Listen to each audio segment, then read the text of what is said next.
निरंतर नाम जप का अभ्यास, प्रियाजू के चरणों का आश्रय, आठों पहर में जितनी बने उतनी सेवा और ठसक महारानी जू की, हमारे माई श्यामा जू को राज।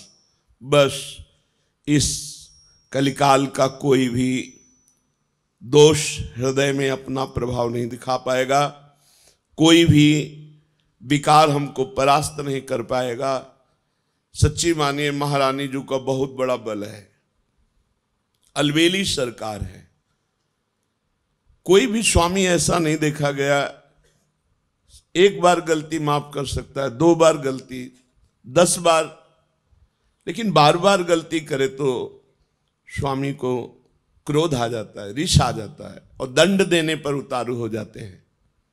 अब ये दंड से सुधरेगा, लेकिन हमारी महारानी जू ने कहूं न रिश कहूं भूल हूं न होत सके, तो बोले फिर महारानी जू तो दंड नहीं देंगी। लालजू बोले वो तो यों आधीन स्नेह विवश पी और कछु न सुहाई, वो तो प्रियाजू की भ्रकुटी की तरफ देखते रहते, इशारा क्या है बस, तो हम जीत गए।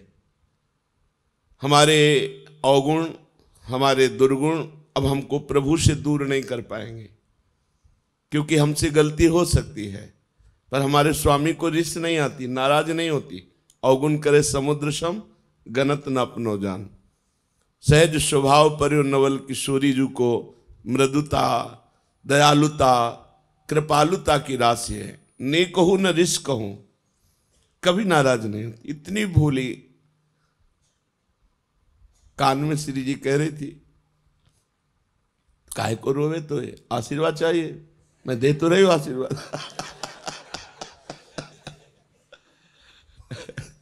काहे को रोवे, तो काहे को, क्या आशीर्वाद चाहिए बोल, मैं दे तो रही हूं। तो लाल जी ने कहा हम भी दे रहे ना।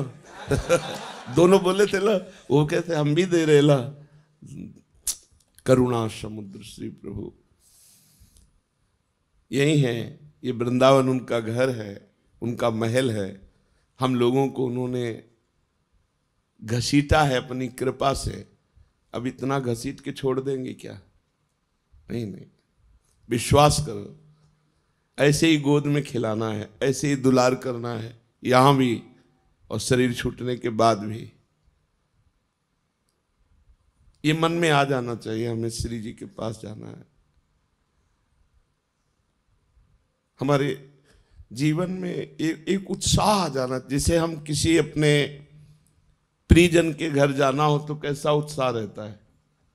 मुझे अमुक के जिनसे प्रेम है तो हमारा मन होता है ना कि हम उनके पास जाए। जैसे परदेश गया हुआ आदमी अपने घर में जाने के लिए कैसे तत्पर रहता है, ऐसे हमको दिन में कितनी बार याद आता है कि हमें प्रियाजू के पास जाना है, हमें अपने स्वामी जी के पास जाना है, हमें वृंदावन जाना है।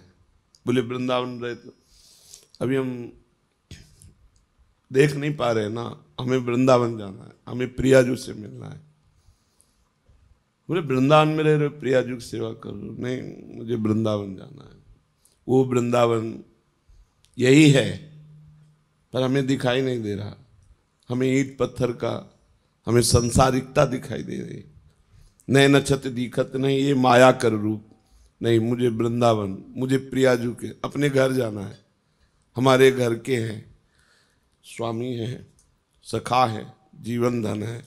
बस ये बातें अंदर चलने लगे, अंदर ये मनन चलने लगे, बस हमारी माया पर विजय प्राप्त करने वाली वृत्ति आ गई। हर समय इन्हीं का स्मरण बना रहे। इनको अपनापन बहुत प्यारा लगता है, इनको सिर्फ अपनापन की, ये मेरा जन है बस, और कोई नहीं इनके जैसा कृपालु। पक्का समझ लीजिए, इस जगत में गुणी का आदर है, अवगुणी को कोई नहीं स्वीकार करता। इस संसार में लायक को पूजा जाता है, नालायक को ठोकर लगाई जाती है। लेकिन श्री जी का दरबार ऐसा है जहां लायक को रोक दिया जाता है और नालायक को पास कर दिया जाता है। पक्की हमारी बात मान लेना, हृदय की बात कह रहा हूं। जिसको अभिमान है कि मैं लायक हूं तो उसे रोक दिया जाता है, रुको, देखो तुम क्या लायक हो। और जिसे लगता है मैं किसी लायक नहीं हूं तो बोले आ जाओ, यही दरबार दीन को आदर रीत सदा चली आई। हम अपने में देखें क्या लायकात है, क्या पावर है। कुछ नहीं है, जो कुछ है वो प्रियालाल है, कुछ नहीं। अगर हम में जितेंद्रियता है, पवित्रता है, भजन है, सेवा है, तो उन्होंने मुझे स्वीकार किया इसलिए है, अपने में कुछ नहीं। बस मस्त रहना सीखो। अपने घर जाना है, अपनी प्रियाजू से मिलना है। अब इस बार चूक नहीं होनी, अनंत जन्मों से भटकता रहा, अब नहीं चूक होनी, अब घर जाना है। जैसे घर जाना है तो फिर जिस घर में रहते होते उसमें राग नहीं होता है, क्योंकि वो परदेश है, परदेशी दूसरे के मकान पे राग नहीं करता। ये सब राग करने लायक नहीं। हमें अपने घर जाना है, श्री जी के पास जाना है। जब तक हैं तब तक उनकी प्रगट सेवा में, उनकी आज्ञा के अनुसार जीवन बिताने की चेष्टा करते हैं, मगर हमारा लक्ष्य हमें श्री जी के पास जाना है। बस अंदर इतनी ठान लो, बस जिस दिन श्री जी से अपनापन हो गया, बाजी जीत गए, माया पर विजय प्राप्त कर ली। कुछ नहीं देखती श्री जी, कुछ नहीं देखती, बस अपनापन देखती है। और हम श्री जी को अपनापन नहीं दे पाते, बस इतनी बात है। अपनापन हम अपनी इंद्रियों को, मन को, ये सब, श्री जी को नहीं। श्री जी मेरी, मतलब श्री जी जैसे अपने भाई को देखे कैसा लगता है, अपनी बहन को देखे कैसा लगता है, अपनी माँ को देखे कैसा लगता है, अपने पिता को देखे तो कैसा, ये मेरे हैं, भले बाबा जी बन गए हैं, तो देख के एक बार तिरछी चितवन से ऐसे मेरे बाप हैं, मेरी माँ है, मेरे पिता है। और ये जन्म जन्म की हमारी आत्मा है, हमारे प्राण है, हमारे प्रीतम है, हमारे जीवन धन, इनको भूल गए थे हम। अब हमको गुरु ने याद दिलाई कि ये हमारे घर वाले हैं, यही हमारे प्रीतम है। बस अब आठों पहर चिंतन करते हुए जीवन व्यतीत कर रहे हैं। समय हमें जाना है, वृंदावन जाना है, अपने घर जाना है, अपनी प्रियाजू के पास जाना है। इस छली कपटी संसार में नहीं रहना। पाए जान जगत में सब जन, कपटी कुटिल कलयुगी टंच नहीं रहना, नहीं आना पुनः इस संसार में। हमको अपनी प्रियाजू के पास रहना। बस एक जिद, एक अंदर लालसा, नहीं मुझे जाना है, तो जाने की तैयारी जो होती है वो रसिक महापुरुष बताते हैं। कैसे रहो, कैसे बोलो, कैसे बैठो, कैसे चलो।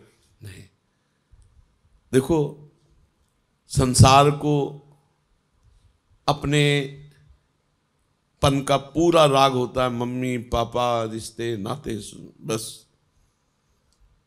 परमार्थिक को पूरा प्यार होता है भगवान में, वही परमार्थिक। और तो सब फिर दंभ पाखंड नौटंकी नाटक है। पैसा कमाने का, वासनाओं की पूर्ति करने का, पेट भरने का हमने धंधा खोल लिया। फिर तो अगर प्रभु से प्यार नहीं, प्रभु से अपनापन नहीं, प्रभु की प्राप्ति की लगन नहीं, अगन नहीं, अंदर आग नहीं पैदा हुई, प्रभु के लिए जलन पैदा नहीं हुई, तो फिर क्या, फिर तो खाते पीते जीवन व्यतीत करते। पशु पक्षी भी हैं, अन्य योनियाँ भी हैं, अन्य जन भी हैं। परमार्थिक का एक ही लक्ष्य होता है, प्रभु। प्रभु की चर्चा, प्रभु का नाम, प्रभु के गुण, प्रभु के जन, प्रभु का कुछ भी, वो प्रभु में मगन। प्रभु के सिवा और कोई अपनापन नहीं दिखाई दे। ये अंदर की बात रखने, बाहर व्यवहार में तो सबसे हमें सब जीवन सो प्रीति, तो परिवार की मिले चाहे बाहर की मिले, सबसे प्रीति दिखानी है, लेकिन अंदर से प्रीति केवल प्रियाजू से हो। बहुत कृपालु दरबार मिल गया, श्री जी के चरणों का आश्रय मिल गया। अब ये चूक मत करना, ये इधर उधर झांका ताकि इधर उधर की बातें, कुमार्गगामी जो व्यक्ति हैं उनको हम साधक नहीं कहते हैं, ऐसे का संग न करे, मुख न देखे। गुरुद्रोही इष्ट द्रोही का मुख न देखे। जो गुरु की अवहेलना कर दिया उसका मुख न देखे, उससे संभाषण न करे, तभी इस मार्ग में आगे। अगर ऐसे लोगों को मित्र बनाओगे, ऐसे उससे बात करोगे, तो तुम भी भाग जाओगे, तुम्हारे अंदर भी मलिनता आ जाएगी, प्रतिकूलता। और ये जन्म मिला है श्री जी से मिलने का। मान लो साथ चलना है, हम तुम्हें साथ लेके जाएंगे। कैसे? हमारा एक स्वरूप ये है जो तुम पांच भौतिक देख रहे हो, एक स्वरूप है जो तुम्हारे हृदय में बैठा है, जिसे तुमने गुरु माना है। वो तुम्हें जीवन मुक्त बना के लेके ही जाएगा, वो नहीं जाएगा कहीं। ये स्वरूप तो ढनक सकता है आज भी, कल भी, कभी भी, लेकिन जो तुमने गुरु माना तुम्हारे हृदय में है जो भाव, वो भाव रूपी गुरु तुम्हें महाभाव में पहुंचा कर ही ले जाएगा। ये हमने बड़े महापुरुषों से, श्री एकनाथ जी महाराज अपनी भागवत में कहते हैं कि जिसने भाव से गुरु बना लिया तो गुरु का बाह्य शरीर तो पंचभौतिक है, वो तो क्षीण हो जाएगा, लेकिन गुरु का भाव दे शिष्य को जीवन मुक्त बना के ही मुक्त होगा, चाहे जितने जन्म लगे। अब तो नजदीक आ चुके हो, जन्म की तो कोई बात ही नहीं रह गई, क्योंकि धाम में यहाँ वास कर रहे हैं, प्रियाजू के नजदीक हर समय उनकी परिचर्या में। अब तो हमें जाना ही प्रिया, बस आपको ठान लेना है मुझे प्रियाजू के पास जाना है, और ये जहाँ ठाना तो आपके पास माया अपने ऑफर भेजने लगेगी, ये भोग भोग लो, ये मकान ले लो, ये ले लो, ये ले लो, बस नष्ट हो गए आप। ये माया है, सब कुछ करा सकती है, लेकिन प्रियाजू नहीं दिला सकती, उसके लिए सब कुछ छोड़ा है। त्यक्त्वा स्वजन बांधवाहा, अब नहीं, अब प्रियाजू चाहिए। प्रियाजू की चाह हृदय में हो जाए, बस यही हमारी साधना का फल है। चाह आशास्य दास्यम वृषभानुजाया, चाह प्रियाजू की। ये चाह जो अन्य भोगों की बनी हुई है, ये प्रियाजू से बिलग होने के कारण है। हर समय प्रियाजू में चित्त जोड़े रहो, कोई चाह की गुंजाइश ही नहीं उदय होने की। किसी की तरफ देखो मत, ना कहो सो बोलिबो, ना कोई व्यवहार, अपनी कुंवरी किशोरी को जियत निहार निहार। थोड़ा समय है, देखो 40-50 वर्ष व्यतीत हो गए, पता नहीं चला। अब पता नहीं कितने सेकंड कितने मिनट है, काहे को कलंक लगाओ, निर्विकार जीवन अर्पित कर दो श्री जी के चरणों में। 25-30-40 वर्ष निकल गए, बस अब पता नहीं कितना प्लस है, कितना जोड़ है, कहा नहीं जा सकता कि अब 40 वर्ष और 40 सेकंड का भरोसा नहीं। नाम जप करो, अंदर से रखो मुझे प्रियाजू के पास जाना है, प्रियाजू ने मुझे चयन कर लिया है, अगर चयन ना किया होता तो ये विधान न बनता। अब नहीं, कुसंग का त्याग। देवर्षि नारद जी से प्रश्न हुआ, कस्तरति मायाम करस्तरति मायाम, माया से कौन तरता है? तो कहा यो संगास्त्यजति, यो महानुभावो सेवते, यो निर्ममो भवति। जो कुसंग का त्याग कर देता है, कुसंग गंदे बच्चे, गंदी बातें, खरी बात समझो, वो पाखंडी दंभी नाटकी नरक जाने वाला है, ऐसे लोगों का संग त्याग कर दे। कुछ भी पहने उड़ने से कुछ नहीं होता भाई। सीरियल में 2-4 घंटे के लिए साधु कैसा बढ़िया बनता है, वो क्या साधु होता है क्या? तो साधु को चाहिए कि रोल से बचे। ये जो नाटक करते हैं भक्ति का और परिणामता वो विषय भोगों की लालसा रखते हैं, गंदे बच्चे, ऐसों का त्याग कर देना। कस्तरति मायाम यो संगास त्यजति, जो ऐसे को संग त्याग देता है। क्योंकि और तो जैसे आप लोग हैं, कहीं कोई कुसंग की गुंजाइश नहीं है, लेकिन आपसही में जो बच्चा गंदा बच्चा हो, जिसका लक्ष्य भगवान नहीं है, जो गंदी बात करता हो, हंसी मजाक करता हो, भोगों की लिप्सा रखता हो, गंदी दृष्टि रखता हो, वो पाखंडी दंभी है, नाटकी है, उसका त्याग कर देना चाहिए।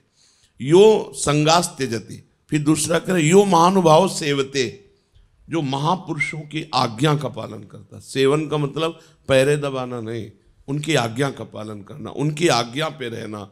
नहीं, ऐसी आज्ञा नहीं है, हम ऐसा कार्य नहीं कर सकते, ऐसी वस्तु नहीं खा सकते, ऐसा दृश्य नहीं देख सकते, हम ऐसी जगह नहीं जा सकते, ऐसे व्यक्ति से नहीं मिल सकते जिसके लिए निषेध है। यो महानुभाव सेवते। और फिर यो निर्ममो भवति, अपने शरीर की ममता, शरीर संबंधी परिवार की ममता का त्याग, वो सब ममता प्रियाजू के चरणों में।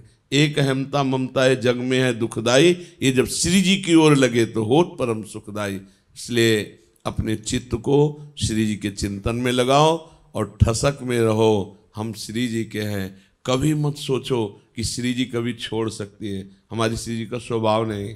नेक हो न रिस्क हो, भूली हो न हो, कितना भी अपराध बन जाए, डरते हुए सामने जाओ तो गले लगा लेते। बहुत दुला दासी वत्सला कर ही राधा, कैसे तुम्हें बताएं। बिल्कुल आनंद में रहो, कहीं कोई भी अब भगवत प्राप्ति में त्रुटि नहीं है। बस अपनी तरफ से सावधान रहो, अपना लक्ष्य रखो, धाम नाम और उनकी करुणा कृपा से ये आखिरी जन्म होना चाहिए। इस आवागमन के चक्र से मुक्त होगा। जैसे यहाँ महारानी जी विराजमान, ऐसे सामने प्रिया प्रीतम उनका भोग लग रहा है, उच्छिष्ट पा रहे हैं, गा रहे हैं, नृत्य कर रहे हैं, उन्हीं को दुलार कर रहे हैं अनंत काल तक। न जन्मना है, न मरना है, न बुढ़ापा है, न रोग है, न कोई और चिंतन है। कितना आनंद सोचो। अभी हम प्रिया प्रीतम का गायन करते हैं, प्रिया प्रीतम का स्वरूप विराजमान किए हैं, तब कितना आनंद कि जाने का मन नहीं होता, हमारा यहाँ से जाने का मन नहीं होता। और रात दिन जब चिदानंद प्रिया प्रीतम के साथ रहने को होगा तो सोचो कितना आनंद होगा। प्रिया जो इतना प्यार करते हैं, अपार प्यार कर, प्यार की मूर्ति, प्रेम मूर्ति, सांद्रानंद घन प्रेम मूर्ति किशोरी। लालजू के हृदय का जब प्रेम मूर्तिमान हुआ तो प्रिया जो हुई थी। इसलिए बिल्कुल खूब अच्छे भाव में रहो, गंदगी निकाल करके फेंक दो। प्रियाजू के पास चलना है तो गंदी बातें नहीं, गंदी चेष्टा नहीं, गंदा चिंतन नहीं, खूब आनंदमय जीवन है। देखो श्री जी की कितनी कृपा है, जो वृंदावन वास दुर्लभ है। पैसे के बल से वृंदावन वास नहीं होता। करोड़ों रुपए की कोठी बनी है और नौकर रहते हैं, हमने देखा है। करोड़ों रुपए की कोठी बनी है और 10 वर्ष हो गए वहाँ नहीं आए, और मतलब करोड़ों रुपए लगे हुए हैं और 2-2 नौकर बस रह रहे हैं। नौकरों का सौभाग्य है, प्रिया जी ने पास कर दिया, मालिक का सौभाग्य नहीं। 10 वर्ष से आए ही नहीं, कोठी बनी। अपने लोग तो भिखारी, अपने लोगों को कैसा देखो श्री जी ने वास दिया। सबसे बड़ा दुर्लभ वृंदावन वास है। जिनकी सुविधाएं सब कुछ है, उनका मन नहीं लगता, मन नहीं लगता, संसार क्षेत्र में मन भगाता है। बड़े भाग्यशाली जिनका तन मन दोनों वृंदावन में लग जाए, बस जीवन पार। श्री राधा वल्लभ लाल की।